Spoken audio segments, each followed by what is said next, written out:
अगर हम लोग को प्रॉपर्टीज अब क्लियर हो चुके हैं तो हम लोग डायरेक्टली क्वेश्चन आंसर्स पे जंप करेंगे। 5.1 क्या कहता है, एकदम इजी है बच्चों, पैरेललोग्राम है, फटाफट फटाफट प्रॉपर्टी याद कर लो। हाँ, उसके दोनों साइड्स इक्वल होंगे और पैरेलल होंगे, वेरी गुड। उसके जो अपोजिट एंगल्स है वो इक्वल रहेंगे, वेरी गुड। तो उसके सप्लीमेंट एंगल्स, बाजू बाजू एडजेसेंट एंगल क्या होंगे, सप्लीमेंट्री होंगे, वेरी गुड। तो अब और क्या बताना है, बस। और डायगोनल क्या कर रहे हैं, बाइसेक्ट कर रहे हैं मैडम, जब इंटरसेक्ट कर रहे हैं एक दूसरे को बाइसेक्ट कर रहे हैं। चलो, हमारे पास पैरेललोग्राम की इंफॉर्मेशन आ गई, ठीक है। ये 135 तो ये भी क्या होगा 135। देखो ये दोनों क्या है, इनका एडिशन करने के बाद 180 आता है, बराबर है। तो ये क्या होगा, ढूंढना पड़ेगा। तो हम लोग को बोला है डब्ल्यू ढूंढो, जेड ढूंढो, और उसके साथ क्या ढूंढना है, डब्ल्यू वाई ढूंढना है, डब्ल्यू वाई ढूंढना है। तो ओ वाई दिया गया है, क्या दिया गया है हम लोग को, ओ वाई। तो हमारा ओ कहाँ पे, कुछ यहाँ पे। चलो, ओ वाई हमारा कितना दिया गया है 5। तो मुझे बताओ डब्ल्यू वाई कितना होगा 10। मैडम आपने तो बताया था कि क्या करते हैं, डायगोनल एक दूसरे को बाइसेक्ट करते हैं। तो अगर हमारा ओ वाई 5 है तो ये कितना होगा 10 होगा, इजी, वेरी गुड। बस लिखना कैसे है वो बता दो। अब चलो थोड़ा सा सॉल्व करके देख लेते हैं कि हम लोग को सॉल्व करने आता है। पहले हम लोग गिवन टू फाइंड देख लेते हैं। गिवन क्या है भाई, दिया गया पैरेललोग्राम है, शॉर्टकट लिखा है बच्चों, अंडरस्टैंड कर लेना। ये पॉइंट ओ पे इंटरसेक्ट कर रहा है, diagonals X Y Z angle जो है, एक्स वाई जेड, ये हमारा एंगल कितना है 135 है। और ओ वाई कितना है हमारा, तो 5 है, ठीक है। ये ओ वाई 5 है। अब देखो ये 135 है तो डब्ल्यू भी मेरा क्या होगा 135। लेकिन मैं क्या करती हूँ कि डब्ल्यू लिखती हूँ इसको, ठीक है। W, angle W is equal to angle Y. Reason क्या देंगे हम लोग इसको, रीजन क्या देंगे, अपोजिट एंगल ऑफ पैरेललोग्राम। तो मेरा एंगल डब्ल्यू क्या आएगा 135 डिग्री आएगा, इजी। अब यहाँ पे आगे देख लेते हैं। हमारा हमें पूछा गया है कि मेरा एंगल z क्या होगा, z क्या होगा। तो देखो ये एडजेसेंट एंगल है दोनों, इन दोनों की अगर हम लोग एडिशन कर देते तो 180 आ जाता है। तो मैं बोलूंगी एंगल y और एंगल z की एडिशन कर दो। तो लिख लो बच्चों आप यहाँ पे, angle y plus angle z is equal to 180। Reason क्या होगा, एडजेसेंट एंगल, बराबर ऑफ पैरेललोग्राम। तो एंगल y मेरा 135 है, प्लस एंगल z ऐसे कैसे लिखेंगे, और यहाँ पे 180 लिखेंगे। 135 दूसरे साइड जाके क्या करेगा, माइनस करेगा 135।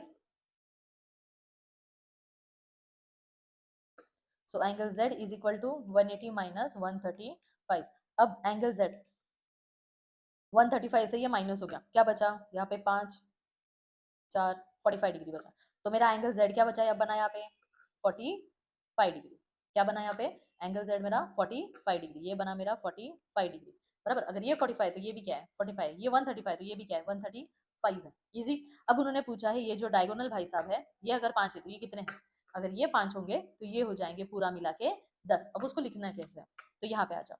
यहाँ पे आपको अच्छे से एक्सप्लेन किया गया है, देखो।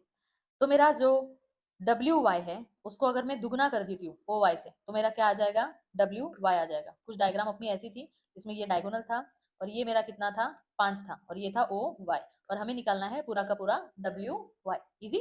तो अगर डब्ल्यू वाई मेरा ओ वाई का क्या है दुगना है, रीजन क्या दूंगी, डायगोनल बाइसेक्ट ईच अदर, मतलब डायगोनल एक दूसरे को बाइसेक्ट करते हैं। तो मेरा ये साइड वाला जो डायगोनल रहेगा वो इस साइड से क्या होगा, इक्वल होगा। मतलब अगर मुझे पूरा चाहिए तो इसको अगर मैं 2 से मल्टीप्लाई कर दूंगी तो मेरा पूरा डायगोनल आ जाएगा, ठीक है। So this is your proper explanation बच्चों, स्क्रीनशॉट ले लो।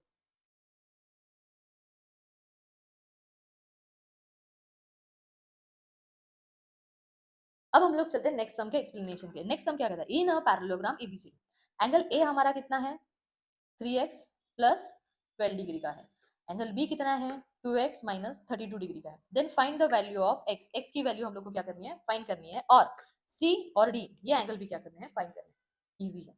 पहले तो मुझे बात बताओ, ये जो एडजेसेंट एंगल है उनकी एडिशन क्या होगी, मैम पैरेललोग्राम है, पैरेललोग्राम के एडजेसेंट एंगल की एडिशन होती है 180 डिग्री, इजी। तो ये जो है यहाँ पे देखो, इन लिखना कैसे है, पहले तो गिवन लिख लो हमें जो जो दिया है, उसके बाद टू फाइंड लिखेंगे, हम लोग को एंगल सी और एंगल डी को क्या करना है फाइंड आउट करना है। तो solution in a quadrilateral ABCD, A और बी को अगर मैं ऐड कर देती हूँ तो मेरा क्या आ जाता है 180। रीजन क्या दूंगी, adjacent angle of parallelogram are supplementary, ठीक है। उसके बाद मैंने एंगल ए लिया है 3x प्लस 12, एंगल बी लिया है 2x माइनस 32, और यहाँ पे लिखा है 180। तो यहाँ पे फोकस करो अभी बच्चों,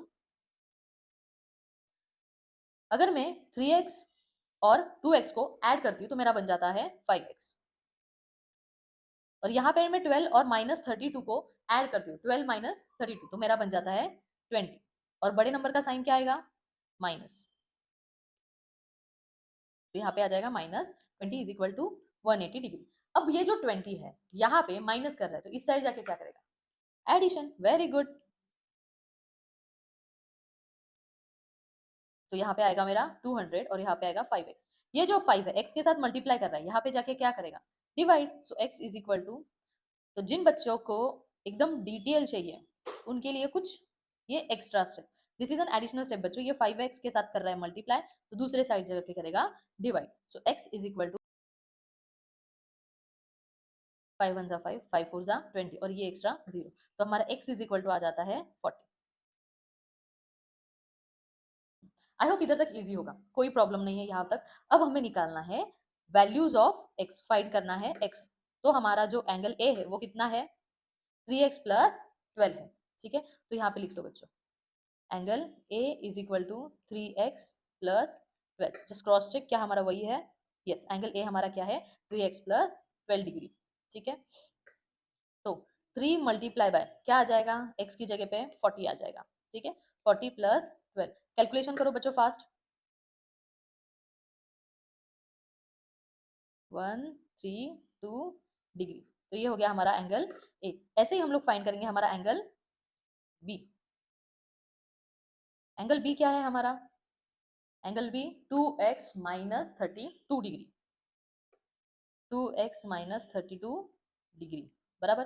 तो यहाँ पे 2 मल्टीप्लाई बाय x का वैल्यू क्या है मेरा, अगेन 40 माइनस 32, तो 2 4 8, तो यहाँ पे मेरा क्या आता है 48 डिग्री, तो यहाँ पे मेरा एंगल बी क्या आया 48 डिग्री, इजी। अब एंगल ए और एंगल बी मिल गया, अब क्या मुझे एंगल सी और डी मिल सकता है, मेरा एंगल ए आया,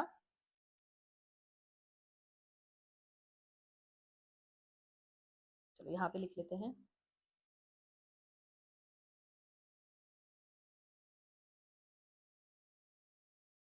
मेरा एंगल ए कहाँ पे है, A B C D, A B C D. मेरा एंगल ए क्या है बच्चों 132, एंगल बी क्या है मेरा 48। क्या अब मुझे बताओ, इसका ये अपोजिट एंगल इक्वल होगा, तो एंगल ए अगर 132 तो एंगल सी भी क्या होगा 132, और इसका ये अपोजिट एंगल इक्वल होगा, तो एंगल बी अगर 48 है तो एंगल डी भी क्या होगा 48। तो हम लोग यहाँ पे ऐसे मेंशन करेंगे, ठीक है। क्या मेंशन करेंगे, so angle A is equal to angle C and angle B is equal to angle D. Reason क्या देंगे इसको, हमारा रीजन क्या होगा, opposite angles of parallelogram are equal, easy. अब अपोजिट एंगल इक्वल है मतलब मैं क्या बोलूंगी, मेरा एंगल ए क्या हो गया, angle C is equal to 132 degree and angle D is equal to 48 degree, तो ये हो गया मेरा आंसर। इजी बच्चों, बस इतना ही था।